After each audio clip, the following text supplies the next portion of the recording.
નવસારીમાં એસીબીએ મોટી કાર્યવાહી કરી છે। નવસારીનો ઓજલ માછીવાડ કે જ્યાં એસીબીએ કાર્યવાહી કરી તત્કાલીન સરપંચ ઉપસરપંચ તલાટી મંત્રી વિરુદ્ધ એસીબીએ ગુનો નોંધ્યો છે।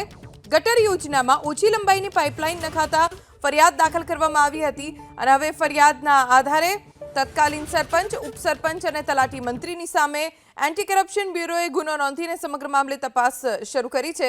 13મા નાણાં પંચની ગટર યોજનામાં ઓછી લંબાઈની પાઇપલાઇન નાખતા ફરિયાદ થઈ હતી।